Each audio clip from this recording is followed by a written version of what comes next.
Hey guys, welcome back. I am so sorry for last episode. My power went out and I was just not able to continue. So we kind of stopped mid-scene. That was not like a glitch or anything. It was just my power going out. I apologize. And I started the scene over just for a little thing. So we have herded the sheep back into the thing, and now we're under the thing, under the shelter with Darcy and the sheep. That's kind of where we're at right now. Um. Crap. I streaming Look Outside yesterday made me not do things right. Um.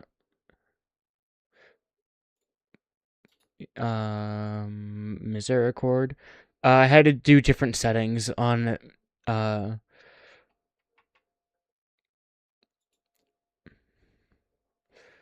I had to do different settings on OBS, and I have to fix them now because I forgot that I did that. Is that better? It should be better now. Do we need to do some test streams? No, I fixed it real quick. All right. I think it should be fine now. Audio. Can you talk? I can talk. All right, I can do all sorts of... you are there too. So there's game audio, Discord audio, my mic audio, game capture.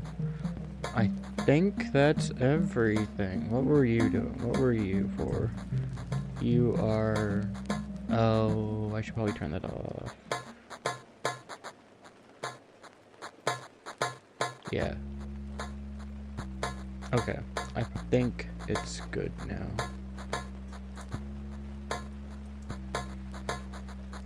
I completely forgot that I had to do different settings for Look Outside.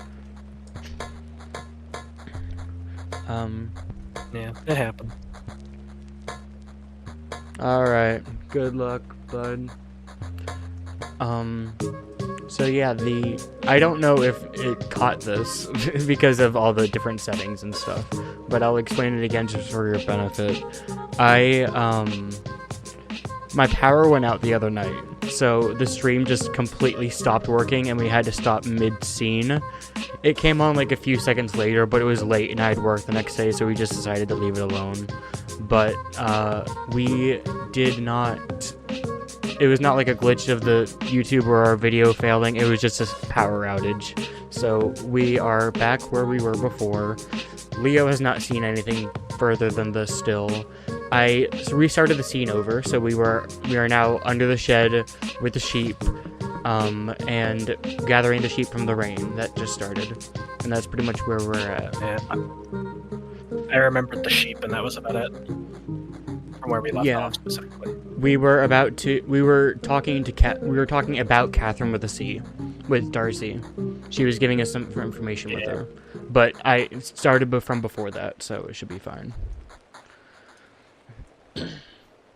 And I mentioned before that there was a setting in default mode that had the song name of the soundtrack playing in the corner. I was wrong. It's actually in the corner of the menu.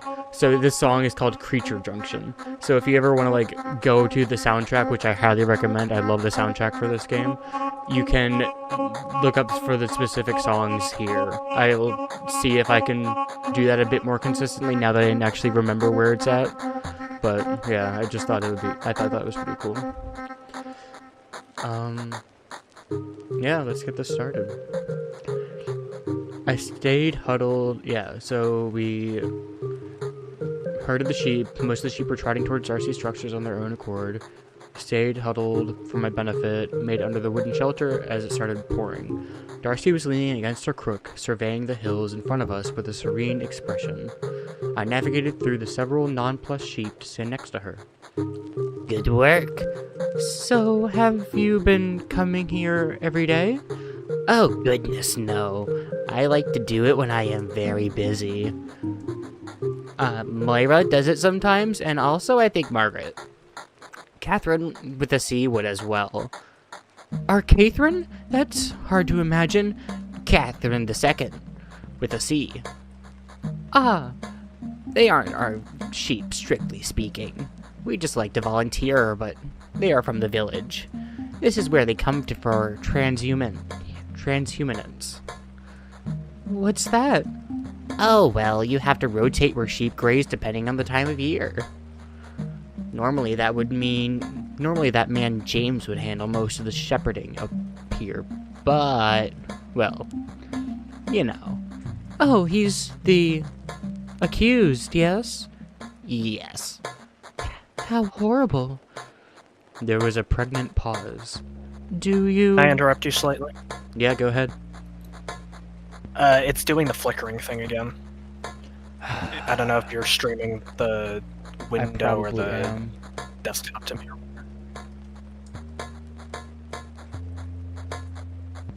Do you think he did kill her? I couldn't say. Angela found him trying to run from the abbey, and his cloak was covered in blood. I found it. Did you know that? I didn't even know anything bad had happened. I was busy putting out a fire in the dormitory and only noticed the cart in the distance of the window. A fire? This was the first I'd heard about this detail. Yeah. Someone said put too much fuel in the fireplace and it was blowing embers around. More of a nuisance than a danger, but it was getting out of hand. Anyway, all the evidence points to James being a little bastard, but strange things happen around here. I am wary of how simple it all seems. Like, people dressing up as ghosts, you mean? This slipped out before I could register how barbed it sounded. Eustace was Darcy's close friend, and I realized any story Darcy had been told about last night would have been from Eustace's bespectacled perspective. I was relieved then, when Darcy let out a guttural chuck. What am I gonna do with you two? Is she very upset? She told me all about it, and it sounded very sad. And I told her, well, it did sound like what you did was a bit cruel, and then she got mad at me and went to sleep. She will be fine, I think. Give it a few days. A few days? Maybe a week. I can't say for sure. Is that normal? Oh, are you not used to people getting angry with you? I'm starting to worry that I will get used to it very quickly. Eustace gets angry very easily. I really would not put too much thought into it. She and Adela avoided each other for a month because Eustace and Sherry tasted like trough water. And Adela said, well, how do you know what trough water tastes like? And then a few days later, Adela said that some beer we had tasted at luncheon tasted like piss. And Eustace was ready with, well, how do you know what piss tastes like? Catherine made them have a sword fight over it with a C. Wait, hold on. With wooden swords. Oh. Even still. Yes, Catherine with a C was a bit obsessed with them. She tried to train all of us up as swordsmen at one point. Swordswomen. Sword women. However one might say it. Why on earth would she do that? Well, as I'm sure you have noticed, there's not very many of us here. Yes? And did you know that there is a war going on? I had heard that. Well, Catherine with a C wanted us to be able to defend ourselves, I suppose. Just in case. Oh, that's... Well, that's rather extreme. That's what the Superior said when she found out about it. I've heard a lot of stories about Catherine with a C's interests, but I still never would have guessed that one. I think it made certain amount of sense. It was fun, but it made me a bit uncomfortable when I thought about it longer. I much preferred it when she was really into winemaking. Or sailing. Winemaking? Goodness, I take it Marta wasn't pleased with that. On the contrary, Marta was thrilled that someone was as interested in it as her. As far as I know, Marta taught Catherine with a C everything she knew, and that got Catherine with a C reading about it, more techniques and so on in the library. And then would tell Marta about the new stuff. But then one day, it just stopped. I suppose. Stopped? The thing with Catherine with a C. Darcy trailed off in an uncharacteristic manner that surprised me just as much as a sudden yelp would have. Catherine with the C was unbelievably smart, but nothing ever satisfied her. She would become intensely passionate about a subject or idea for several days, or weeks, or months, and then it would change completely.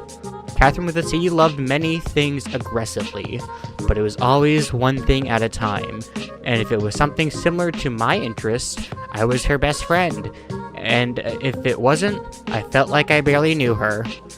I don't think I'm alone in that assessment.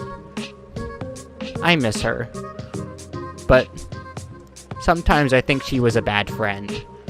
Not everyone will admit it, but I think a lot of us feel that we were at some point jilted by her random interests. One day you were the center of her attention, and the next day she is off somewhere else, lavishing someone else with the care you thought was just for you. She sounds like she had a lot of love to give. She did, that is true. But she would give it so intensely I cannot blame anyone for feeling... hard word to choose here. Jealous? Jealous sounds so romantic. I think Catherine with a C often gave people a sense of purpose, and then when she got bored or found a new subject to obsess over, that new outlook on life evaporated.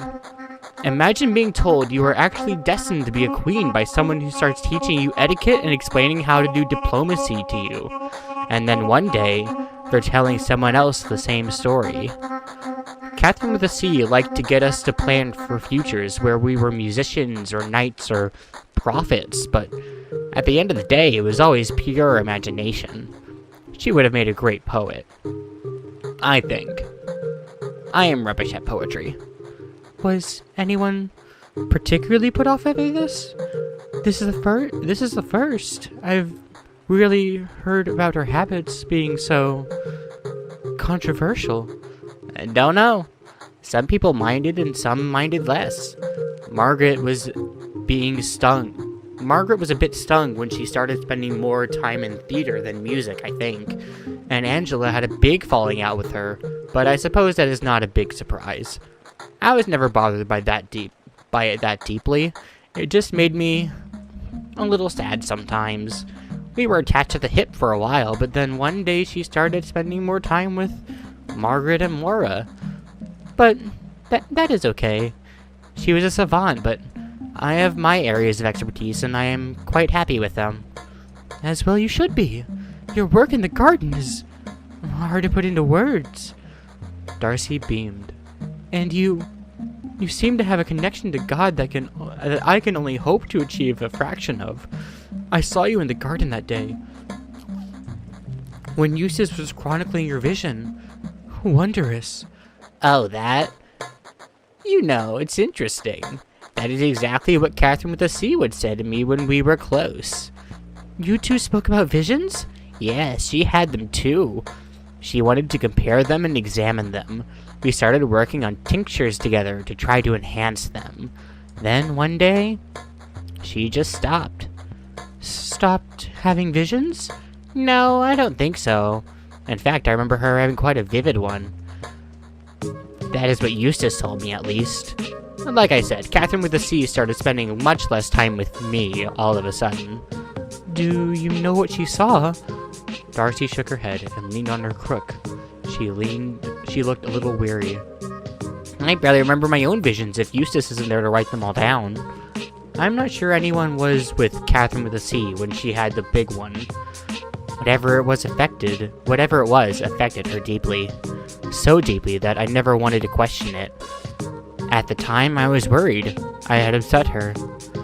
It took her to a dark place, I think. Whatever it was she saw. Is that the first period? I don't think she's ever had punctuation before. Is this the first time I've had a period in a sentence? She's probably had punctuation if it was something like this, where it was like the actual end of a sentence, but not the end of the text box. Maybe. How horrible. I don't know offhand. We watched the raindrops fall in silence for a moment. An impatient sheep nudged my thigh. You know, It's funny. The vision I saw you have, it was completely true. True in what sense? Well, a lot of it sounded like nonsense at first, but you settled on fire goat, right before you came back to us. Is that so? Yes, and that evening I saw, well, Eustace's little joke? Oh, by the way, I take it from the sound of things that my little concoction worked. your... Oh, yes! I suddenly remembered my little potion that I had downed before heading to the Misericorde. Oh dear, did I drink too much of it? I ended up finishing all of it before the evening started. Do you think that's why I... Smacked Eustace? No, I don't think the wine had No, I think the wine probably taken over at that point. She looked down at me and offered a sympathetic smile. The rain was beginning to slow. Eustace will come around. I hope so. We do have to work together. You could always try apologizing first. Would that help? I wanted to last night, but maybe I should just leave her be. No right answer here. Do whatever feels right to you. I'll try. We urged the flock back to the field once the rain cleared. The rest of our time there was spent in silence. I would occasionally hear Darcy cooing to one of the sheep, but for the most part, all I could hear was the wind and my own thoughts. I had heard so many things about Catherine with a C now that I felt like I should have a complete idea of who she was. There were people in the Bible who had less information about who I could nonetheless picture perfectly. What they would say if I asked them certain questions, how they would react in different situations. But every time I feel like I was getting closer to knowing Catherine with a C, my image of her was disturbed. It was as if I was staring at her reflection in a pond, but the surface was being pelted with pebbles. The sense of loss I had felt when the superior told me the news, the desire for justice I had felt that kept me going after breaking my perpetual vow. Were these feelings based off a lie? Had I simply been the luck of being Catherine with the C's newest obsession before she was taken from me? Could I even consider her taken from me? I thought about the copy of Medea hidden in my room. What had Catherine with the C's plan for me been? What else would she have told me to make me feel special? Would her visits in the Squint have suddenly ended one day, even if she hadn't died? I was feeling undeniably sour when it was time to leave. We corralled the sheep back into their barn, and then we hiked back to the Abbey in silence. I considered asking Darcy about her visions again. Asking Eustace to see her notes had been a dead end, and I was wickedly entertained by the idea of stepping over her to get what I wanted. A form of retaliation less violent and far more productive than a smack on the cheek. I thought better of it in the end. Thank you for your help, Hedwig. Oh, you're welcome. It was a nice change. Glad to hear it. She smiled and clasped her hands together. I had no idea how she should have any energy left, but I could scarcely finish my goodbye to her before she fluttered off in the direction of the kitchen. Supper that evening was a quiet affair. Nearly everyone seemed exhausted. I remembered that I was not the only one who hadn't gotten much sleep last night. Eustace did not look at me once during the entire meal. A small part of me hoped that she was going to disappear and return with pudding like she had the first time we had dined together, and reveal that her anger had been a front this whole time. The nun trickled out one by one. I got up and stretched. I still felt incredibly stiff and had not realized the hiking out to the sheep and staying on my feet all day was not helping my recovery from last night's marathon. At the very least, I hadn't vomited and passed out today. Margaret and Flora were waiting for me when I left the rectory. Oh, hello. Hello, Hedwig. Flora has a question for you. I'm not 5, you know. I was going to ask anyway. Is something wrong? No, just last night. Did you mean it when you said you were gonna teach me how to paint? I think she means, would you be free to teach me how to paint, please? Sure. That. I What she must, said. I must admit that I had already forgotten this promise. I felt bad. Even under duress, I shouldn't have made a commitment I could ignore so easily just to make Flora feel better. I had absolutely no business teaching anyone to draw, and I desperately wanted to say no. However, yes, of course. Where would be a good place to meet? I don't know. The library? I thought about the clutter of the desks in the library. How about we just do it back at the rectory here? There's a nice big table in there. Sure. Let's meet back here in a few minutes. I need to go get my supplies. Flora nodded and skulked off in the direction of the dorms. I hadn't thought about it, but I was going to need access to my old cell. All of my illumination supplies, brushes, paints, ink, were still in there. My heart sank. I started walking towards the Superior's office. I would need her key. Margaret followed. Thank you, Hedwig. I was worried for a minute that we were both going to look like real blackguards. I must admit I've forgotten all about it, but I'm happy to help. Likewise.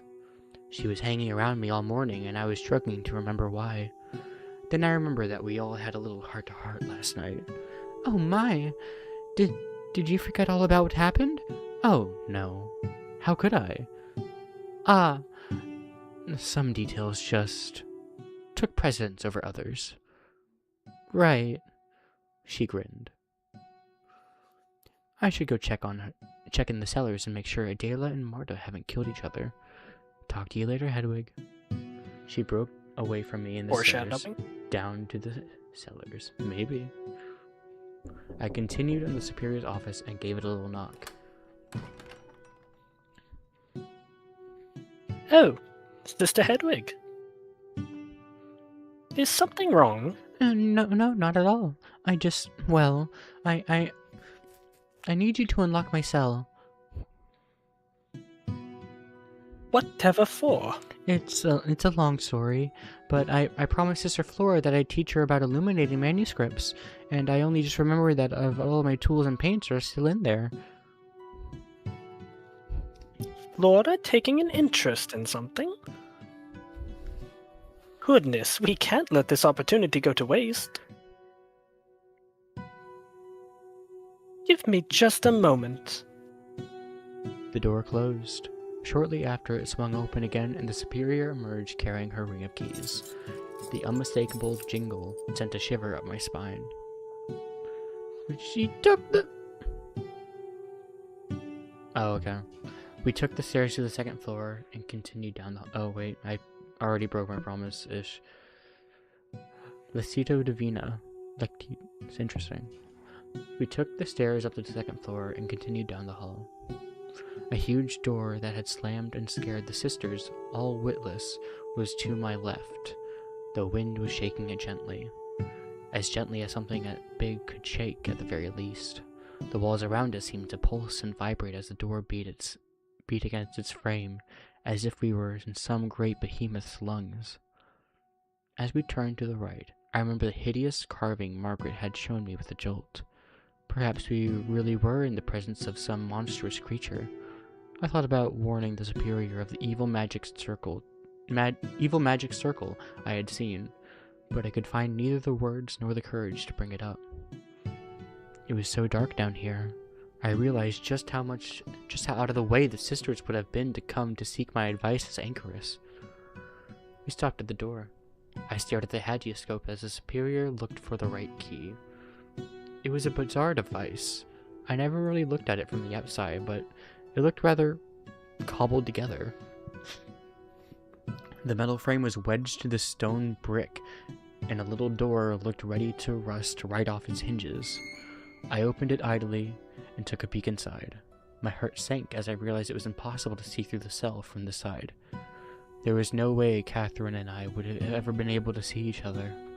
The hole in the wall was big enough to pass the books I had needed for transcribing, though, through one at a time, but there was a bend in the middle that prevented direct access.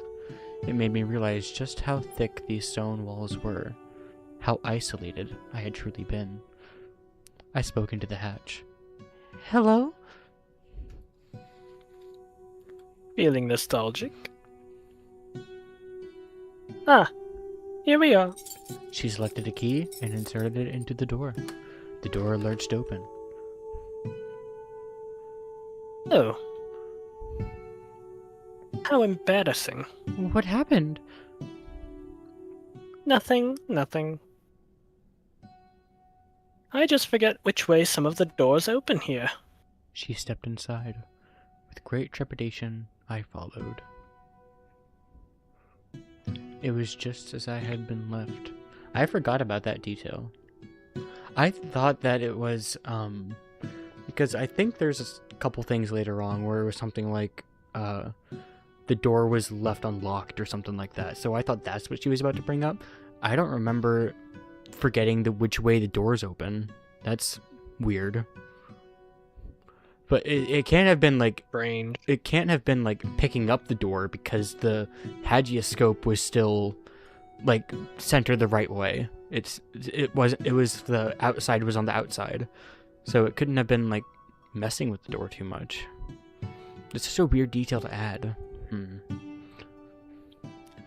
It's okay, I forget which way doors open sometimes too. Yeah, but I don't know why they would mention it in a murder mystery novel. It makes sense to mention it in real life, but when it's a narrative, I get suspicious of everything. It was just as it had been left. I took a deep breath. I felt lightheaded. I went to the shelf and procured a wooden box from the bottom. I could hear the ink bottles rattling inside. "This is all I need. Thank you." Very well. Shall we?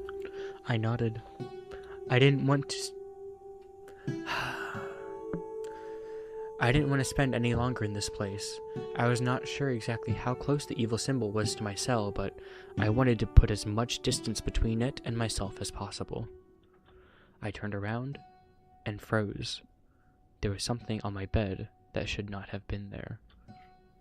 A half-finished copy of Matthew was sitting there. Spotted something else you needed?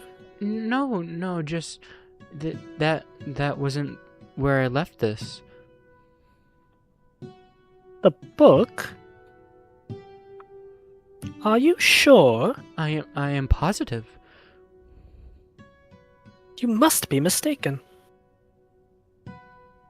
I have the only key for this room. Okay, so Eustace does not have a key for this room. Good to know. This is not like the Yeah, library. Catherine was able to open it somehow. Catherine was able to do the hagioscope, I believe. She was No, Catherine. that was... She came to come get her. Yeah, so the superior probably lended it to her. For that reason. Yeah. I have the only key to this room. That's what they want you to think. Perhaps we were reading it. Perhaps you were reading it when Catherine came to collect you and forgot to put it back? That is not possible. I picked the book up and placed it on top of the box I was carrying. What is it? It's the last book I was writing before. Well... I see. Goodness, it's in rough shape. It looks as if it wasn't properly covered in the cart ride up to the Abbey. James's actual crime may have been negligence. Nonetheless, I understand it must have some sentimental value. May I take it? I don't see why not. You can take anything from here, as long as I'm concerned. I see no reason why this room should be locked at all anymore, to tell you the truth. I nodded. I wasn't about to explain that the book appearing off my bed felt like some sort of supernatural threat. At the very least, unfettered across access to my old books was a happy outcome. If I could ever brave coming back here again, that is. We left the room and traveled back through the halls. The superior left and returned to her office, no doubt swamped with clerical work. I stopped off by the dormitory to deposit the bed-ragged book in my new sleeping quarters. Flora looked highly irritated when I finally made it back to the rectory. I had been worrying about the books, my cell, and that vile sigil all the way there, but my fear was quickly pushed out of my mind when Flora's verbal assault. You said you'd be a few minutes. Also, the screen's doing the flickering thing again. What is different? I don't know why.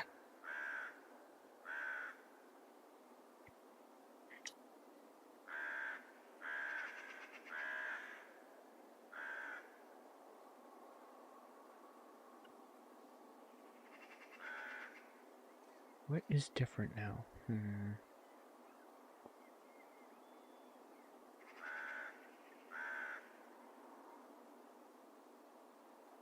How long has it been doing it? Did it just start? No, it was the whole time. I was just quiet about it. Oh, okay. I'm gonna try that and see if that works.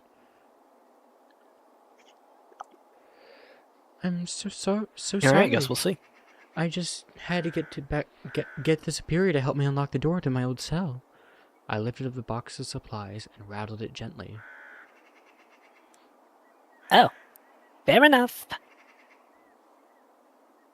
Well, I brought some parchment. Oh, good.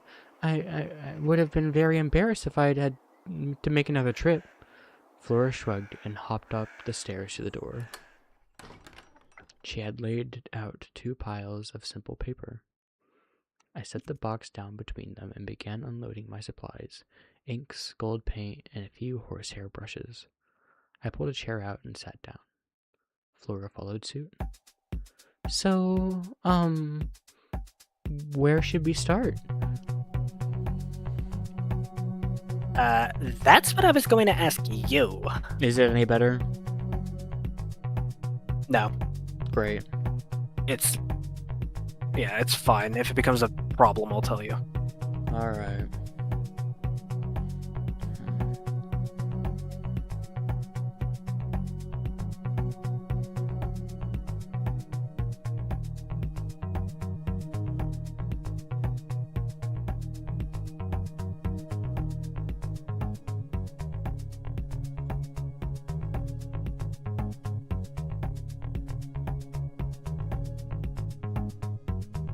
I don't see anything else that I could fix.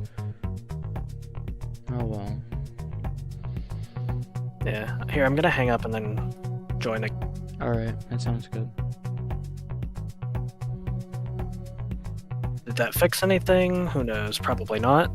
Well, what's a moment from the Bible you'd like to try illuminating? I always liked doing the inoculation, or...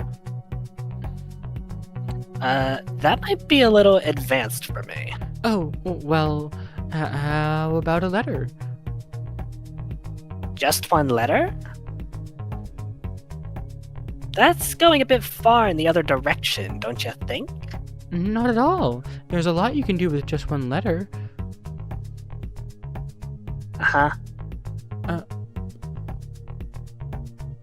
Okay, then. What letter would be good to start with?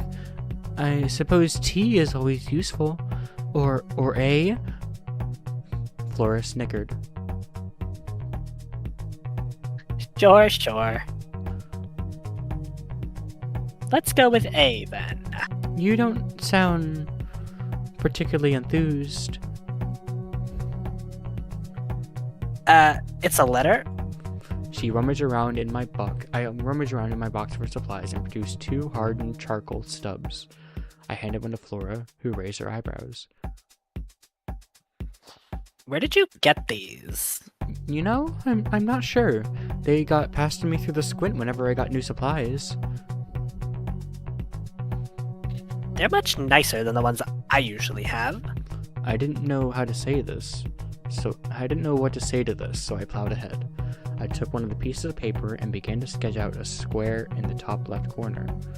The paper was rougher and thinner than the parchment I was typically used to. I had only held paper a few times and never marked it. That's, not an A. We're just putting a square down so we know where to fit the letter. Oh. She took up a stick of charcoal and hastily drew a square. It was a bit squiggly. Alright, so now what I would do is, well, I wasn't really sure how to verbally describe my process, so I instead began to draw. It was a quick swoop, and I outlined a large A in a square that touched all edges of the square, but left plenty of room for artistic embellishment. Flora squinted at my page, and then attempted to follow suit. That's a good start. Now what? Well, typically I'll ink the letter first and let it set. I don't do much of the detail work with the charcoal. It's a bit too thick for that. I peered into my supply box, wiggling my fingers. What color would you like your letter to be? Red? Blue? Why are you talking to me like I'm a weird baby? Am I? Yeah. You know I'm almost 20, right? You don't need to do this, performance for everything. I wasn't aware that I was performing. Right, I had forgotten just how good Flora was at getting under my skin. My empathy towards her outburst in the Misericorde had overridden my usual distaste for her attitude. Just talk to me normally. This is how I talk to people normally. Come off it. Everything you say is a question, even if you're not actually asking anything. Oh? Is that how I come across? We glared at each other for a moment, but Flora eventually started giggling. Just like that. Oh. I laughed too. I couldn't help it. Happily, the tension seemed to have been released. I guess that is how you normally speak. You know, I haven't spoken to many people face to face. Oh. Yeah. That makes sense. Feel like a bit of an arsehole now. That's quite alright. Red or blue? Blue. I passed her the blue and took the red one for myself, then laid out 2 inkwells from the box. I popped the lid of mine open, then procured 2 brushes. Flora was struggling to pull the cork out of her bottle of blue ink. Be careful opening that, it's... Eh. She had managed to actually get the cork out, but in doing so had jostled the bottle forward forcefully. A splash of blue ink landed on her sheet of paper. Here, let me... I reached over and picked her page up, curling it and shaking it in an attempt to get some of the ink back into the bottle on the table.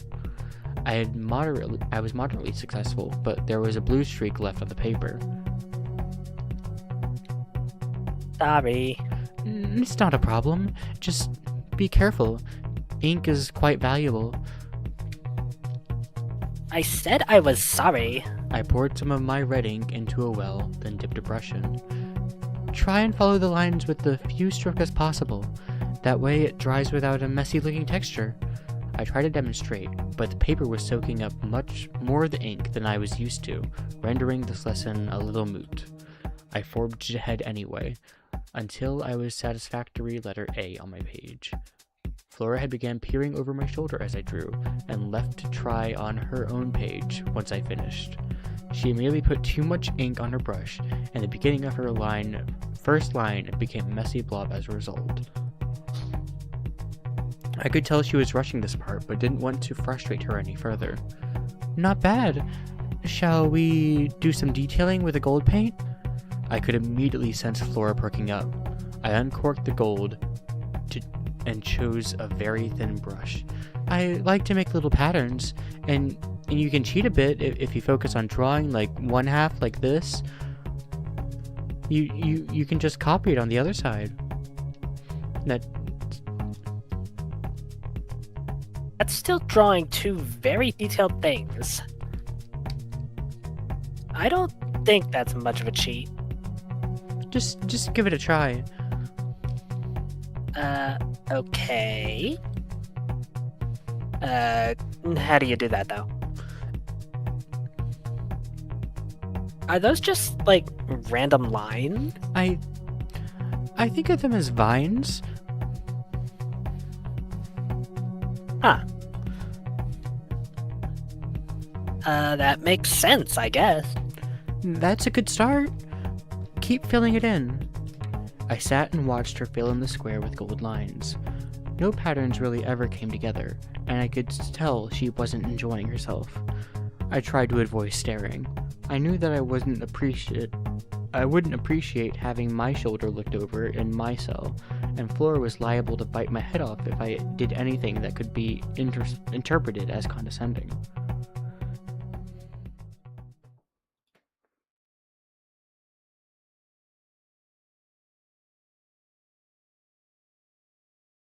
Still a problem? Yeah, I mean, I said my line, unless it's frozen. Oh, I didn't hear you. Did it not Okay. come through? No. I was like, ah! So, what got you interested in art? I don't know. Did Catherine with the Sea draw much? A bit. And she was going to teach you at one point. Before... Yep. What sort of things did she paint? Lots. Anything you particularly liked? Sure. No. There was this one she showed me that I really liked. Oh? Yeah. It was her holding some guy's head. What? It was so awesome. Whose head was it? No idea. Goodness. It was, probably Holofernes, though. I breathed a little eternal sigh of relief. Of course. Do you like that story? Yeah, it's awesome. Judith is a very interesting book. Have you read the whole thing? No, just the gory parts. I resisted my urge to bang my own head against the table. But you know the general thrust of it, yes? Yeah, she pretends to be friends with Holofernes and then cuts his head off. Do I'm you assuming that's how I know... pronounce it. Yeah, I don't know. Do you know why she cuts his head off? He was a bit of an arsehole.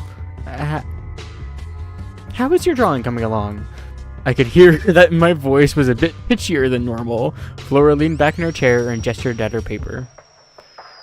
That's a great first attempt. It was sloppy, but earnestly, it wasn't so bad. I was certain I had done worse when I first started out. It still feels a bit empty. You could try add something to one of the corners, maybe. Like what? What about a crucifix? Boring. The crucifix is not boring.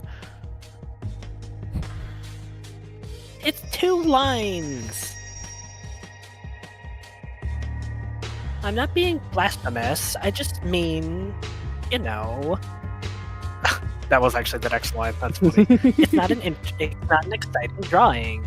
I don't know then. A bird? Or a cat. Oh, that's a fine idea. Flora leaned forward in her seat again, looking very engaged all of a sudden. Yeah? Can you draw a cat? I don't think I've ever tried. How about we both try one separate from the illuminated letters and compare?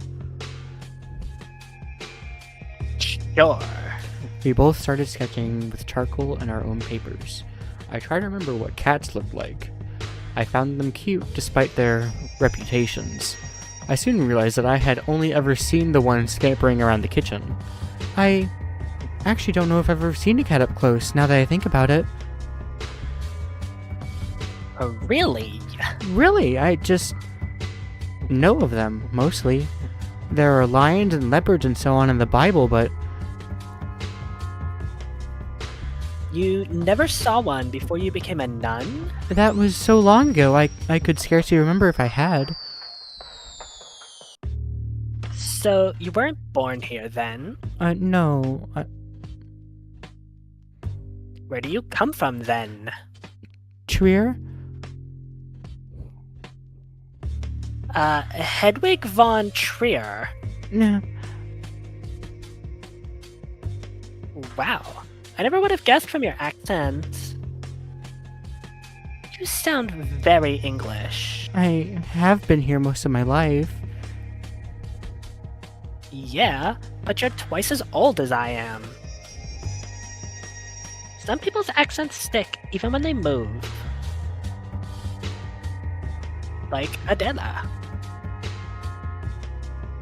Moira and Catherine, too. The one with the C. First of all, I am not that much older than you. Do you remember much from before you moved? How long ago was it? Almost 20 years ago. Wow. So you were in there for as long as I've been alive. Yeah. So you were like 20 before you moved and still lost your accent? I would have been about 5 or 6, thank you very much. Oh. Or, well, 7 or 8, 9 maybe? It would be funny if you brought the accent back for a day or two. Just confuse everyone for a bit. Hello, my name is Hedwig. Hedwig. Something like that. I'm pretty sure Trier is in Germany or something. I think that's what it's referencing. Sounds very German. Yeah. I think I looked on Wikipedia when it was showing, and I think Hedwig is from Germany. I smacked my charcoal down on the table in exasperation, my cat drawing as finished as it was ever going to get. Let's compare our drawings now, shall we? That is a creature, that is for certain. That's not what a cat looked like. I tried my best. Is that what a cat looks like? I mean, it's closer than yours. Yours has a very, human face. No, does yours. Whatever. I'll be honest, they both look like something out of a Ghibli movie. Cat eyes don't look like that. Is that so? I think the nose. I think the nose is the problem on this. Definitely the nose. Yeah. I think so, at the very least. They never sit still long enough for people to draw them. Laura, do you know something about that cat Angela's been chasing for weeks? Okay, look, you have to promise not to tell anyone. I honestly felt relieved. Compared to the secrets I was keeping for Catherine, the superior, and myself, Flora's request was positively quaint. Of course, it's just a cat. Yeah, but, like, nearly everyone else here hates cats. I have to pretend they're vermin too. But he's such a sweet little thing. He? The cat. His name is Campy. That's unique. Catherine picked it. Yeah, it's the Oh. one with the C again. Perhaps I was wrong about the simplicity of this promise if I was tactically protecting a dead woman's secret as well. The full name's Campignon? Capinian? Something like that. She likes fancy classical sounding names a lot. So the cat was hers. Yeah, I guess. I don't know if you could really call him anyone. He just showed up one day and took a liking to Catherine. Yes, I see how you're looking at me. The one with the C again. We've been over this. And she gave him a name and fed him scraps and stuff. And now he's your charge. Yep. That's sweet. I meant it when I said I need you to promise not to tell anyone. Some of that lot are likely to give Campy a swift kick if he gets too close. I'd be in so much trouble if anyone found out. Don't worry. I can keep a secret. Thanks. She looked away as she said this, and her face showed not even a hint of smile. But I still felt good. I felt like I had made a real connection. It must have been nice having something to remember Catherine with a C by. Well, shall we finish this for now? I guess. Should we plan on meeting up again for some more practice soon? She shrugged and glanced at her papers. Maybe. And here, take these. I handed her the sticks of charcoal. For practicing on your own. Since you like to draw.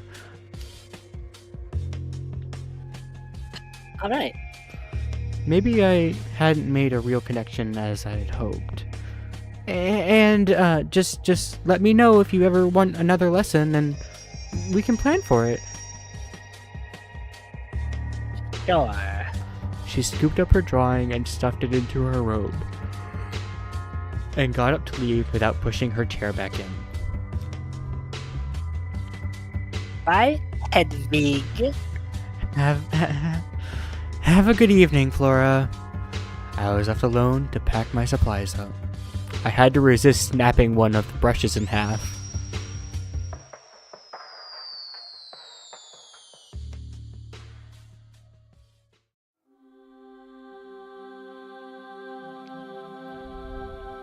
What a scene. Yeah, I love Flora. She's such a cool character.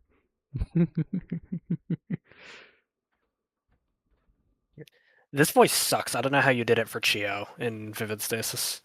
Yeah, exactly. It was so hard during like the expository scenes. I'm like, I don't know how I feel about. I can't keep this up, and that's why I would often switch back. Yeah, and you didn't tell me to learn from your mistakes. I just mentioned That's the fine. mistakes. There's enough voices.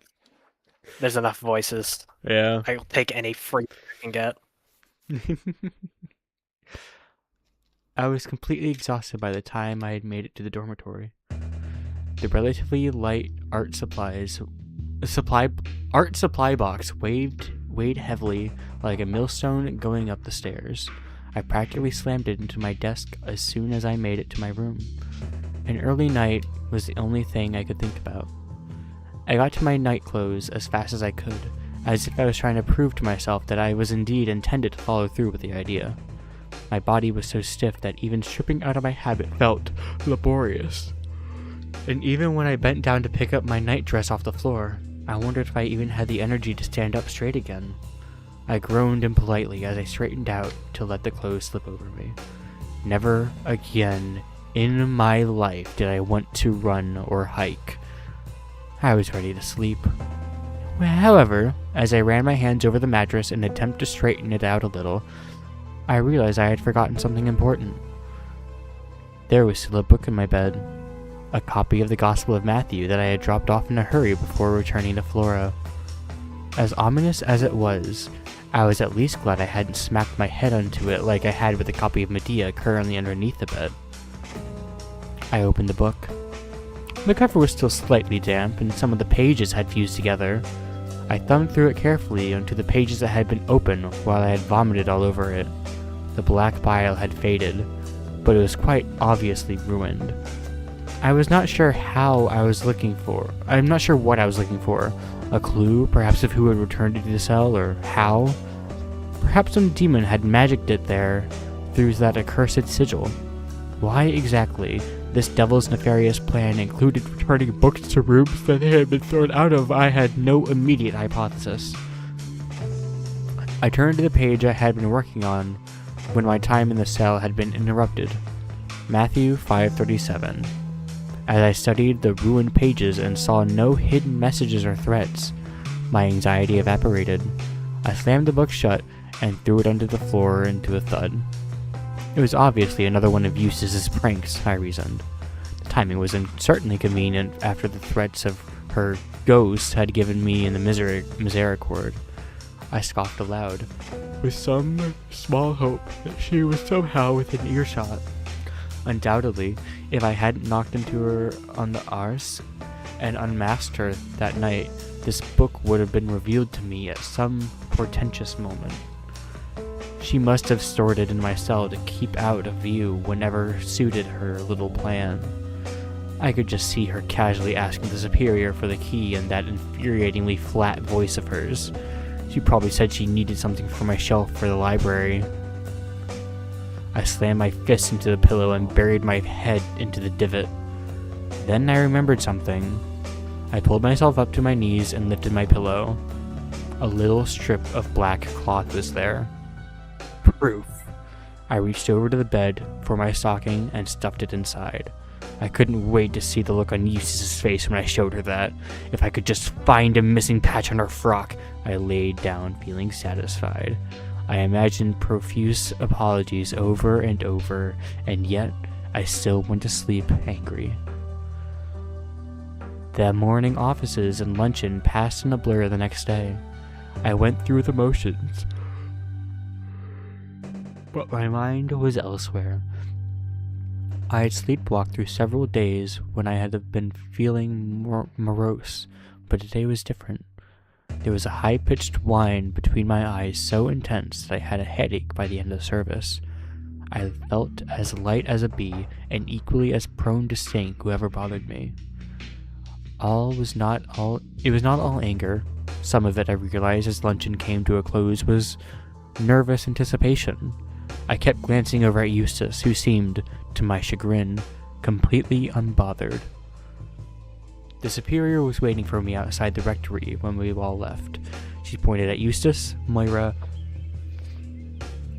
and myself and beckoned for us to join her. Are you all ready for a little fun? Absolutely. Good. It's high time the women of this abbey made an appearance in Linbattle Village. And I thought an adventure outside the abbey would be an exciting little adventure for our newest... Well, not newest, but you know what I mean. That's you. That's me. Just a little treat. I was losing count of the little lies I was having to go along with for the sake of this quest. Moira and Darcy worked hard yesterday to make some fritters to share with the townsfolk. What is it that we're actually meant to do there? The superior shot me a quizzical look. Spread some cheer, of course. attend to the people's spiritual needs. Nothing heals the soul like a sweet treat. They're really good, too. If I do say so myself. Eustace had said nothing for the course of the entire conversation. She remained silent as the superior led us across the guards to the front gate. A cart and donkey were waiting for us. There was a sturdy chest loaded into the wooden cart that looked like one of us could fit inside snugly. It was full of sweet fritters. Darcy and Moira must have been very busy. I had no idea we kept a mule here. We do not. Typically, we have to send word to have one delivered from the village if we need to travel, but this one has remained here ever since the incident. Oh!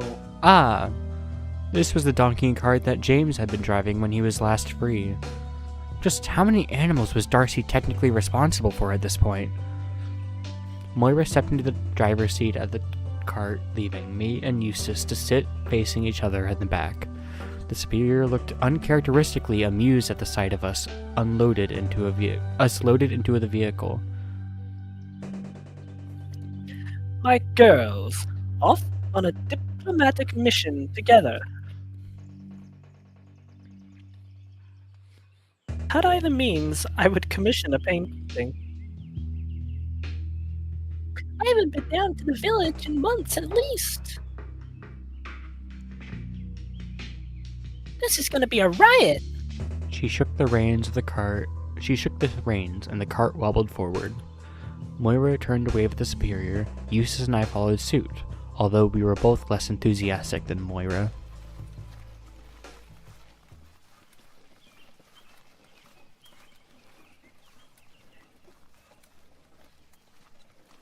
The superior disappeared behind the road as it began to curve downwards. I looked ahead and suddenly felt a wave of panic as I realized just how long the winding the path down the mountain was, and how far afield I was about to find myself. Stuck in a cart with someone I'd rather never speak to again, no less.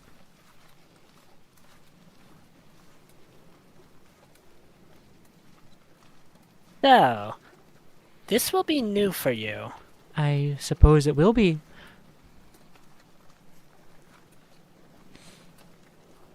Listen, Eustace, I have no real interest in speaking with you at the moment.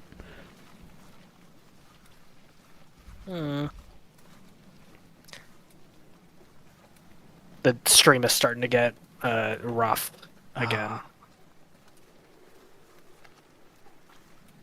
In addition to the flickering, it's now lagging. I'm gonna see what I can do on my end. I'm gonna mess with my Wi-Fi settings a bit, maybe, and see if that helps. Stop the stream and... I'll run to the restroom real quick. Alright.